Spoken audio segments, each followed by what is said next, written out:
नमस्कार, मैं विपुल कुमार। आप देख रहे हैं डिजिटल न्यूज़ 20। हमारे साथ आज पालीगंज के विधायक सौरभ जी मौजूद हैं। सौरभ जी, आप पालीगंज से 30,000 वोटों से अधिक से जो है जीत दर्ज किए हैं और आज इलेक्शन के लगभग एक साल पूरा होने वाले हैं। तो पालीगंज में एक साल में क्या काम हुआ और वहाँ की जनता आपके बारे में क्या सोचती है, इसके बारे में सबसे पहले हम आपसे जानना चाहेंगे। देखिए, पिछले विधानसभा चुनाव में जनता का एक उत्साह था सत्ता परिवर्तन को लेकर के। उनके अंदर एक ज़बरदस्त उत्साह था, माहौल था। और उसमें चुनाव में हम लोगों ने नौजवानों का जो मुद्दा था, ख़ास करके जो शिक्षा की व्यवस्था बिहार के अंदर है, रोज़गार का जो संकट है, किसानों को सिंचाई का जो व्यवस्था है, इन तमाम मुद्दों को हम लोगों ने मजबूती के साथ उठाया था। और एक बड़ा समर्थन पूरी जनता का, हर तबके के लोगों का हमें मिला और यही कारण है कि एक बड़ी मार्जिन से हम लोग चुनाव जीत सके। पिछले एक साल अगर देखा जाए तो जिन मुद्दों को लेकर के हम चुनाव के दरमियान लोगों के बीच में गए थे, एक तो बात था कि जनता के हर मुद्दे के साथ उनके हम खड़े रहेंगे, उनके हर सुख दुख में खड़े रहेंगे। तो इस लिहाज से लगातार क्षेत्र का दौरा चल रहा है। पालीगंज में कई सारे मुद्दे ऐसे हैं जिसको शायद पहली बार विधानसभा के अंदर उठाया गया है।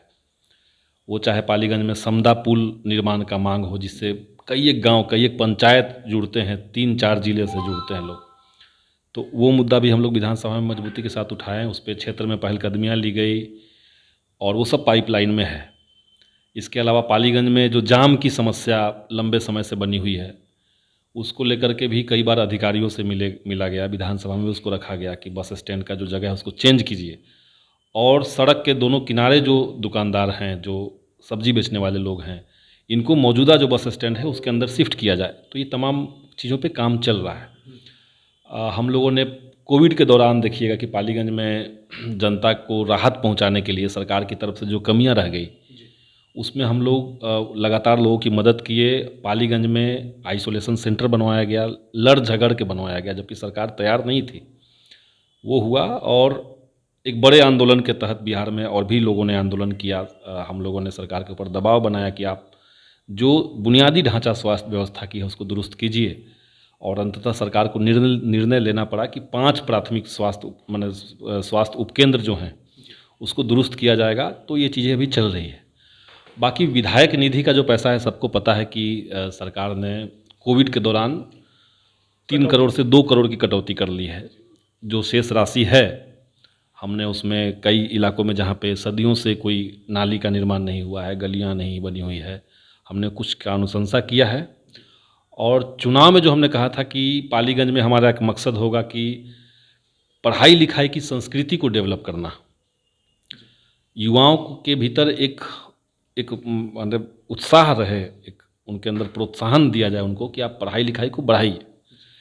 और इस लिहाज से कई जगह पे पुस्तकालय निर्माण की हम लोग की योजना है और इसमें भी काम हो रहा है। पुस्तकालय का निर्माण भी हम लोग पालीगंज में करवा रहे हैं। किसानों का सिंचाई का मुद्दा एक बड़ा मुद्दा है और कहिए कि 2 दशक से वहाँ के जो नहर है उसकी उराही नहीं हुई है। और सोन नहर परियोजना, जिसको बिहार सरकार की लापरवाही के चलते जो एकदम जर्जर अवस्था में पहुँच रही है, उसको लेकर के भी एक आवाज़ उठाने का काम और सरकार को कई सारे सुझाव देने का काम हम लोगों ने किया है। और जो आगामी सत्र है इसमें भी इस तरह के तमाम मुद्दों को हम लोग उठाएंगे। कोविड के बाद हम लोग देख रहे हैं कि पेट्रोल और डीजल की महंगाई लगातार बढ़ती जा रही है और 100 के पार हो गई है। इससे महंगाई बढ़ने से आम लोगों को भी नुकसान हो रहा है। आम लोगों को पास कोई आमदनी नहीं है, तो इसको लेकर के कोई आवाज़ नहीं उठा रहा है। तो आपकी पार्टी और आप इस मुद्दे पर कहाँ खड़े हैं? देखिए, हमारी पार्टी भी और मैंने भी महंगाई के सवाल को हम लोगों ने उठाया है। बल्कि कहिए कि देश का एक बड़ा सवाल आज महंगाई का है। लेकिन जो केंद्र में बैठी हुई सरकार है, जो एक समय डीजल पेट्रोल पे 35 पैसे की वृद्धि पे सड़क पे उतरती थी, आज वो एक महीने में कहिए कि 20-20 रुपये बढ़ा दे रही है, 15 रुपये बढ़ा दे रही है सरकार। तो लेकिन एक ऊपर से सरकार की तरफ से, केंद्र सरकार की तरफ से एक ज़बरदस्त मैनेजमेंट मीडिया के, खास करके जो मेन स्ट्रीम की मीडिया है उनके भीतर किया जा रहा है कि विपक्ष जो महंगाई को लेकर के बोल रहा है या जनता जो सड़क पर उतर रही है उसको कहीं कवरेज नहीं देना है। ये परसेप्शन लोगों में ले जाना है कि महंगाई तो कुछ है ही नहीं, वो तो मेंटल स्टेटस है।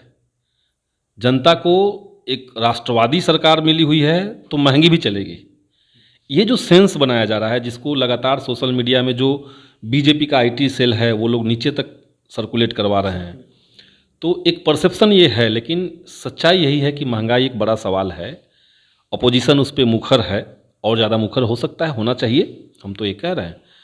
पिछले बार विधानसभा में भी, विधानसभा के बाहर भाकपा माले और तमाम महागठबंधन के विधायकों ने एक बड़ा प्रदर्शन डीजल पेट्रोल के दाम पे किया। अब देखिए कि अभी की जो सरकार है, मोदी जी की सरकार, ये इतिहास में पहले की किसी भी सरकार से ज़्यादा जनता से टैक्स वसूल कर रही है, और जबरन वसूल कर रही है। नहीं तो कोविड के दौरान जब लॉकडाउन देश में चल रहा था, उस समय अंतर्राष्ट्रीय बाज़ारों में अगर कच्चे तेलों का दाम देखें तो शून्य में नहीं था, शून्य से नीचे था वो। यानी आपको कच्चा तेल भी दिया जा रहा था और कुछ पैसे भी दिए जा रहे थे, वो स्थिति थी अंतर्राष्ट्रीय बाज़ार में। तब तो हिंदुस्तान में कोई डीजल पेट्रोल का दाम में कटौती नहीं किया गया, क्योंकि सरकार प्रति लीटर डीजल और पेट्रोल से इतना ज़्यादा उगाही करना चाह रही है, इतना ज़्यादा उस पर टैक्स डाल दिया गया है, जबकि वो पूरा टैक्स का जो बर्डन है वो आम जनता पे पड़ रहा है। आप वही देखिए कि माने पेट्रोल कौन सबसे ज़्यादा इस्तेमाल करता है। सरकार का खुद का आंकड़ा है कि बाइक में सबसे ज़्यादा इस्तेमाल होता है। जो मिडिल क्लास के जो फैमिली है, बिल्कुल, बाइक चला कौन रहा है? बाइक चला रहे हैं आम नौजवान, बेरोजगार लोग, साधारण परिवार के लोग, किसान मजदूर के परिवार के लोग।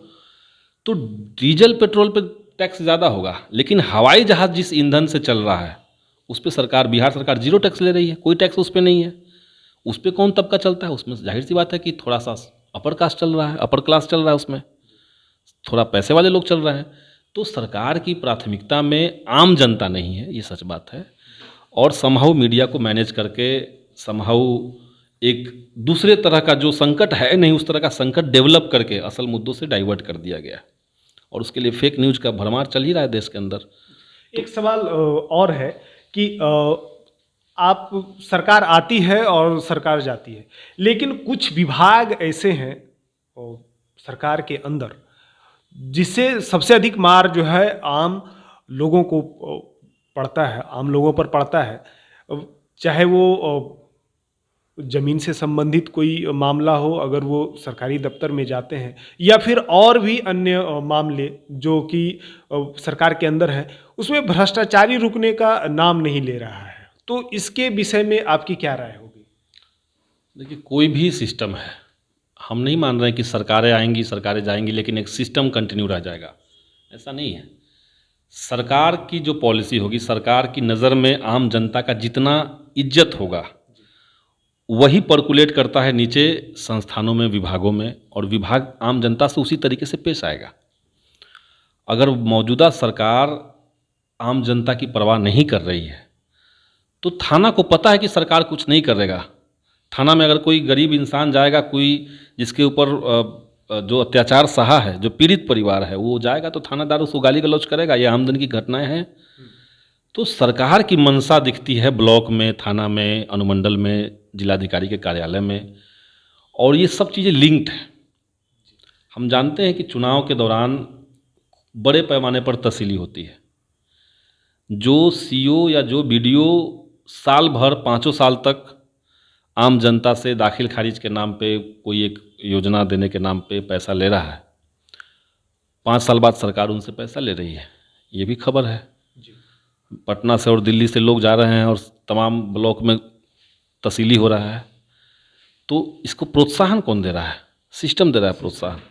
अभी आप देखिए कि नल जल योजना में जो इतनी ज़्यादा गड़बड़ियाँ हुई, सरकार का खुद का आंकड़ा है कि 30 लाख वार्ड अगर बिहार में है तो उसमें 29,000 ही ऐसे वार्ड हैं। अब समझिए, 30 लाख वार्ड में सिर्फ 29,000 ही वार्ड ऐसे हैं जहाँ पे नल जल के माध्यम से जल पहुँच रहा है। बाकी का कहाँ गया? एक एक वार्ड में सरकार ने 17 लाख रुपए दिए, सरकार की तरफ से एलोकेट किया गया, लेकिन 17 लोगों तक पानी कई जगह पे नहीं पहुंच रहा है। तो उसके जगह पे जो हैंडपंप था, जो गरीबों को, दलित बस्तियों में लोग विधायक के अनुशंसा से मिलता था, उसको भी बंद कर दिया गया। तो ये तो ऊपर से चल रहा है। नल जल का स्कीम ही इस तरह से बनाइए कि उसमें जो बीडीओ होगा, जो बीडीओ होंगे, जो वो जो विभाग होंगे सरकार के पीएचईडी, वो जो है ठेकेदार के भरोसे रहेंगे और ठेकेदार पैसा लेके चला जाएगा, अंत में फंसना तो वार्ड मेंबर को है। तो ये सिस्टम ऊपर से है, ऐसा नहीं कि सरकारें आएंगी जाएंगी तो सिस्टम नहीं बदलेगा, सिस्टम पे असर पड़ेगा। अगर सरकार की मंशा रहेगी कि हमको भ्रष्टाचार मुक्त कर देना है तो कोई बड़ी बात नहीं है। हर दिन अखबार में आ रहा है कि फलाने जगह पे सीडीपीओ पकड़ा है इतने पैसे के साथ, फलाने जगह पे वो अधिकारी पकड़ा है। क्यों पकड़ा रहे हैं? 550 ब्लॉक पूरे बिहार में है, तो 550 ब्लॉक में एक ब्लॉक का तो खबर चल रहा है, लेकिन ये 549 ब्लॉक क्या कर रहा है ये तो खबर नहीं आ रही है। एक ब्लॉक से आपने परसेप्शन दे दिया कि सरकार जो है वो मुस्तैद है, भाई करप्शन रोक देना है, लेकिन 549 ब्लॉक में क्या चल रहा है तो आपको पता ही नहीं है, वहाँ तो लूट हो रहा है। अच्छा, एक सवाल और है कि आप युवा हैं, युवाओं को लेकर के आपके मन में युवाओं के विकास के लिए, उनकी शिक्षा के लिए, उनके रोजगार क्या कोई आने वाले समय में रोड मैप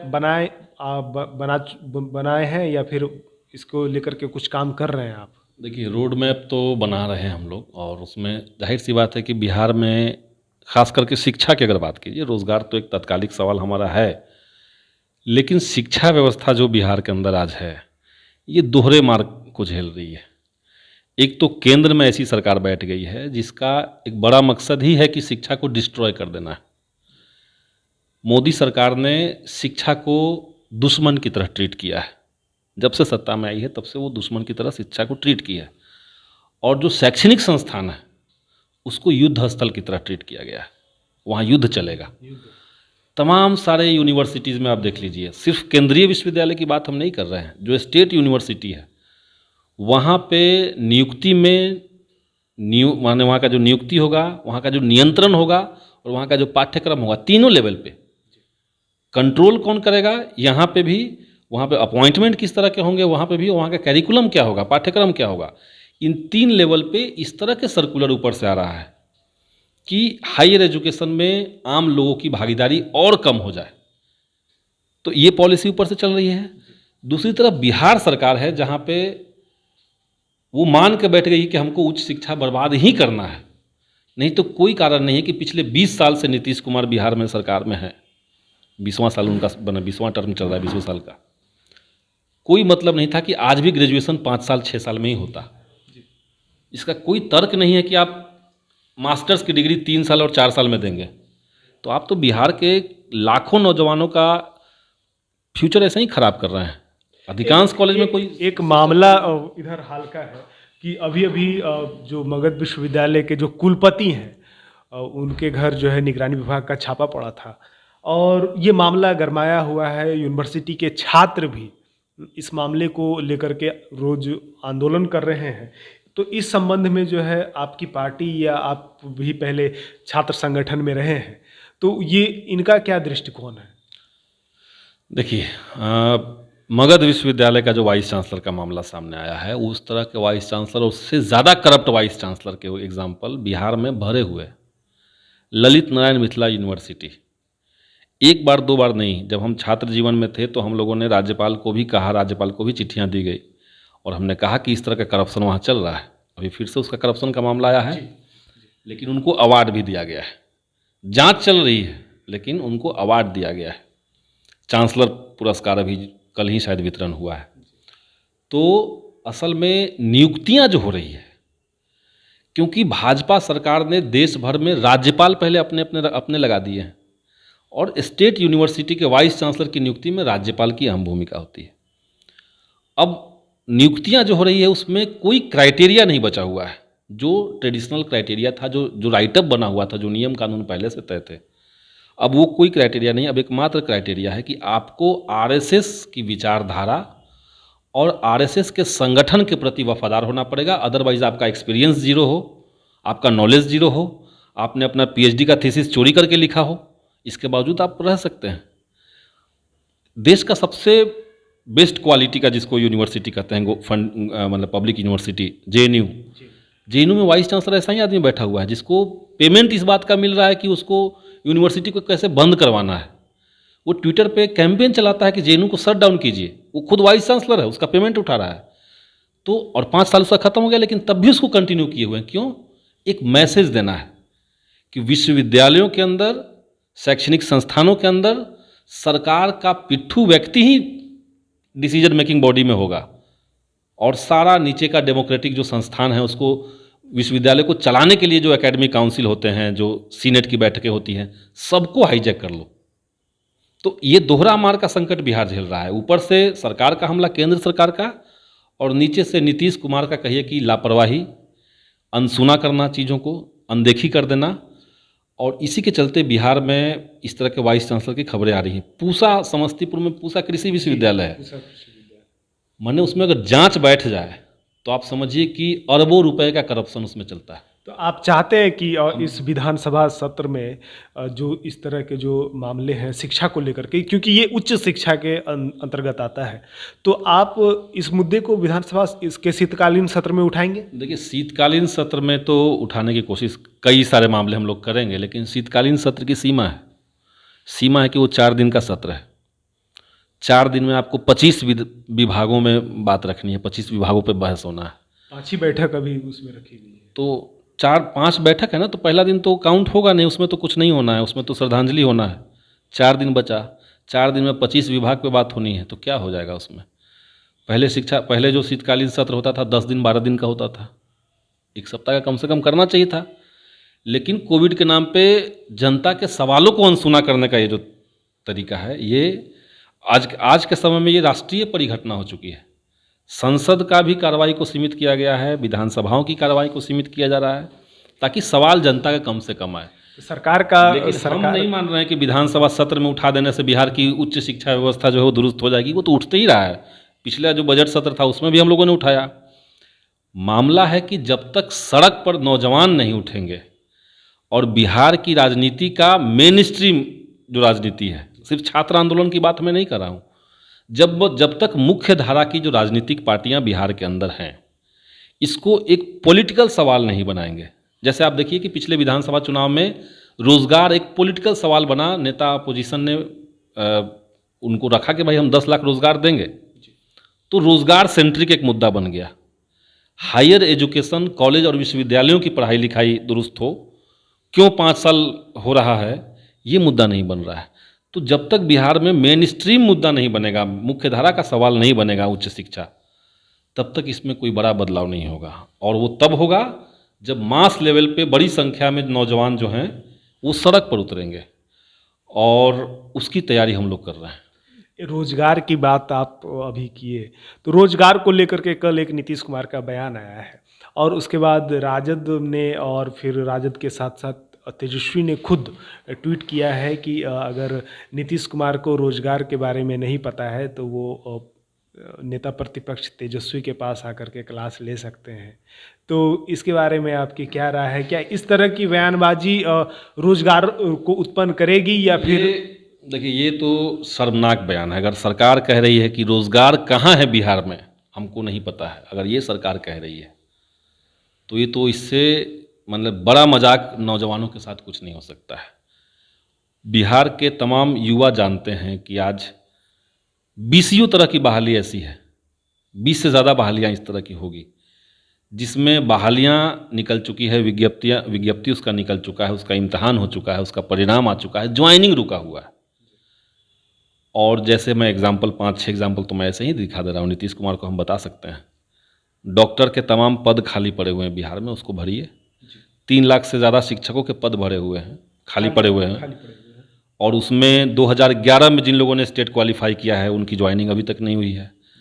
2019 में जो स्टेट क्वालिफाई स्टूडेंट्स हैं उसमें सरकार की लापरवाही के चलते, सरकार की गलत पॉलिसी के चलते 2 हिस्सों में बांट करके दोनों को लड़वाया जा रहा है। सिर्फ बीटेड सीटेड क्वालिफाई स्टूडेंट्स हैं जिसमें 38,000 बच्चों का पेंडिंग सब पड़ा हुआ है। रोज उसको लेकर के आंदोलन रोज चल रहा है। बीएसएससी 2014 का बहाली निकला हुआ है, आप भर के तो देखिए। सारा ब्लॉक जो है वो कर्मचारियों की कमी से जूझ रहा है, वहाँ पे जनता के काम नहीं हो रहे हैं क्योंकि कर्मचारी कम है। सारे अस्पतालों की यही दशा है। और सरकार पूछेगी कि हमको ये बताइए, ब्लॉक में जो जनता के काम है जमीन नापी का, तो अमीन का भर्ती कीजिए। इधर नौजवान बेरोजगार पड़े हुए हैं, उधर आपका विभाग ठीक से नहीं काम कर रहा है, और आपको लग रहा है कि कहाँ पे हम रोजगार दें। नेता प्रतिपक्ष ने ठीक कहा ये बात कि आप आइए कलम कॉपी लेकर के, हम लिखवाते हैं कहाँ कहाँ कितना कितना वैकेंसी है। हमारा अलमारी में सब पड़ा हुआ है, हम दिखा देंगे कि सरकारों को कहाँ कितना वैकेंसी है। 19 लाख वैकेंसी कोई बड़ी वैकेंसी नहीं है अगर सरकार ने कहा है तो।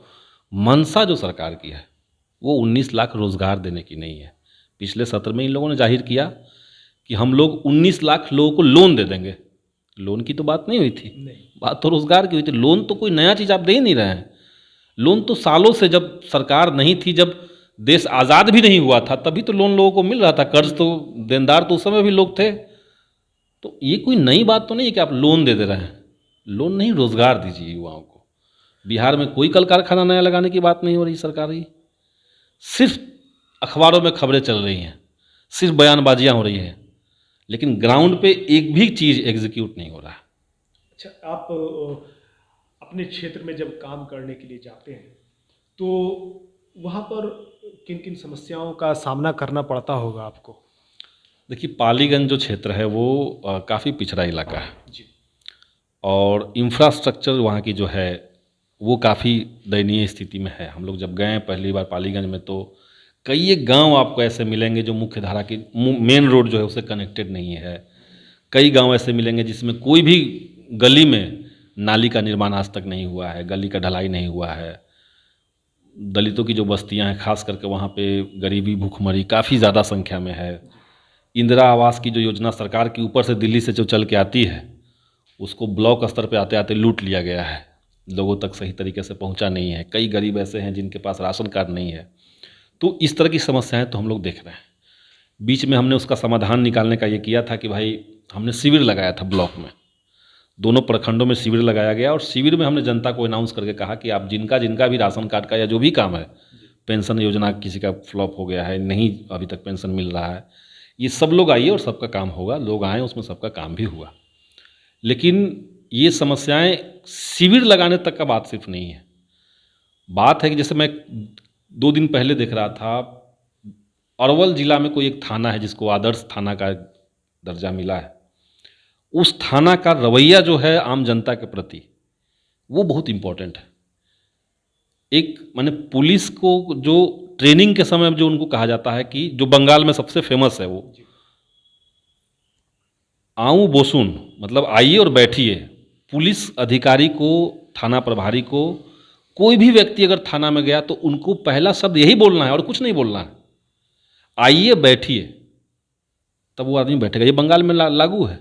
वहाँ थाना में कोई जाएगा और ये पहला शब्द थाना प्रभारी अगर नहीं बोला कि आइए और बैठिए, तब तो उसके ऊपर कार्रवाई हो जाएगी।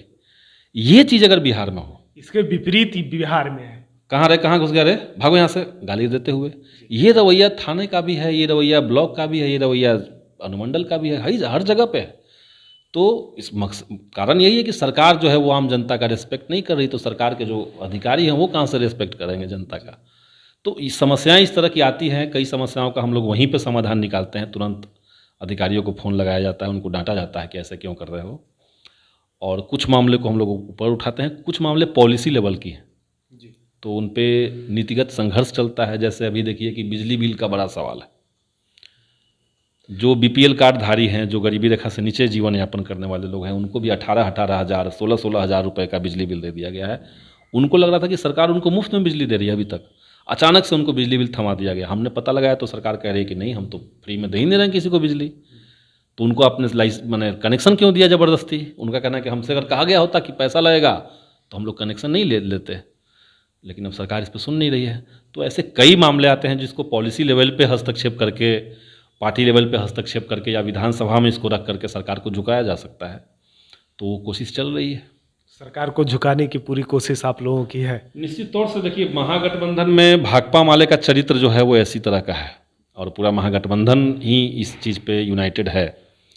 और हमारी पार्टी जो है वो तो लंबे समय से कहिए कि जनता के एकदम बुनियादी सवाल उनको लेकर के संघर्ष करती हुई, शहादतें देती हुई ही पार्टी है। वही करती हुई आज यहाँ तक पहुँची है।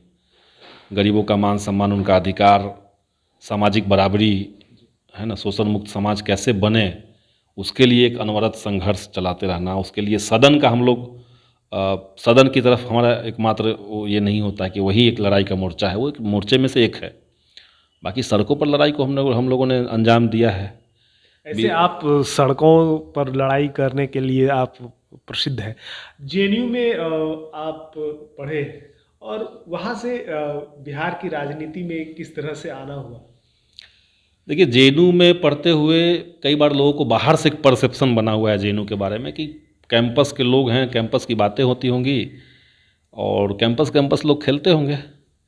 लेकिन जेएनयू का छात्र राजनीति कहिए, बल्कि हम जिस छात्र धारा से आते हैं, ऑल इंडिया स्टूडेंट्स एसोसिएशन जो भाकपा माले का छात्र संगठन है, हम लोग जिस यूनिवर्सिटी में भी रहे हैं, यूनिवर्सिटी के छात्रों का जो डे टू डे लाइफ का सवाल है, उससे जूझते हुए आम जनता का जो संघर्ष है, आम जनता के जो हर दिन का संघर्ष है, उनका हर दिन का जो जीना मरना है, उससे कैसे छात्र राजनीति को जोड़ सके, उनके साथ कैसे एक संवाद स्थापित कर सके, ये हमारी चिंता होती है।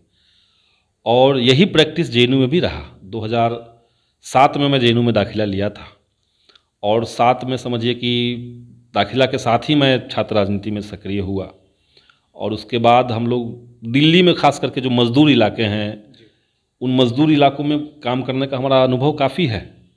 छात्र राजनीति में रहते हुए हम लोग की टीम जो है वो अलग अलग मज़दूर इलाकों में अलग अलग मुद्दों पे हम लोग जाते थे। वहाँ के लोगों के आंदोलनों में हम लोग शामिल हुए हैं। मनेसर में जो इतना बड़ा मारुति वर्कर्स ने आंदोलन चलाया था, बहुत हिस्टोरिक आंदोलन था, हालांकि बहुत ब्रुटली उसको दबा दिया गया। उस आंदोलन में हम लोगों ने काफ़ी अपना इन्वॉल्वमेंट रखा था।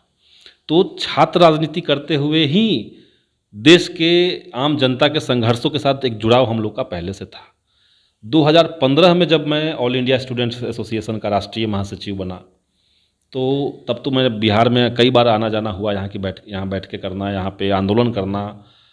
17 में समझिए कि पूरे देश में एक यात्रा हम लोगों ने निकाली थी, चंडीगढ़ से शुरू करके हरियाणा, पंजाब, दिल्ली, मध्य प्रदेश करें, उत्तर प्रदेश, बिहार, झारखंड और बंगाल, ये पूरे रूट में हम लोगों ने समझिए कि करीब 150 जगहों पे हम लोगों ने कार्यक्रम किया था और उसमें सब जगह पे हम थे। तो उस समय था शिक्षा और रोजगार के सवाल को, हमारा स्लोगन उस समय था, चूँकि भाजपा सरकार आई थी सत्ता में, तो हाँ 17 की बात है, तो एक उन्माद और एक कहिए कि मॉब लिंचिंग की घटनाएं आम हो गई थी। तो उस समय का एक नारा बहुत पॉपुलर हुआ था, दीवारों पे आज भी बहुत लिखा हुआ है, वो हम लोगों का ही ईजाद किया हुआ नारा है कि नफरत नहीं, अधिकार चाहिए, शिक्षा और रोजगार चाहिए। तो छात्र राजनीति करते हुए समाज के बड़े सवालों से पहले ही हम लोग का एक संवाद रहा है। और जेएनयू से निकल करके पालीगंज में और बिहार की राजनीति में सक्रिय होने में कोई ख़ास फ़र्क तो उस लिहाज से नहीं है। सही बात है कि क्वालिटी और क्वांटिटी में कुछ बदलाव हुए हैं, लेकिन अंततः लगता है कि एक विश्वविद्यालय से निकले और उससे बड़ा विश्वविद्यालय में फिर से आ गए। तो वहाँ भी सीखना हो रहा था, वहाँ भी प्रैक्टिस चल रहा था, वहाँ भी संघर्ष चल रहा था। यहाँ भी वही चीज़ है, यहाँ भी सीखना, संघर्ष करना, प्रैक्टिस सब चीज़ है। तो एक माने एक तालमेल दोनों के बीच में एक है, एक अपग्रेडेशन है कह सकते हैं जी। हमारे साथ पालीगंज के विधायक सौरभ जी मौजूद थे और जो भी संघर्ष इनका रहा छात्र जीवन से लेकर के, और अभी जो संघर्ष जो कर रहे हैं आम लोगों के लिए, गरीबों के लिए, पिछड़ों के लिए, दलितों के लिए, तो इनका संघर्ष इनके कहने के अनुसार जारी रहेगा। अगर आप हमारे वीडियो को यूट्यूब पर देख रहे हैं तो वहाँ लाइक कीजिए और हमारे डिजिटल न्यूज़ 20 ऐप को जरूर डाउनलोड कीजिए। नमस्कार। हम लेटेस्ट खबरों को सबसे पहले देखने के लिए सब्सक्राइब करें डिजिटल न्यूज़ 20।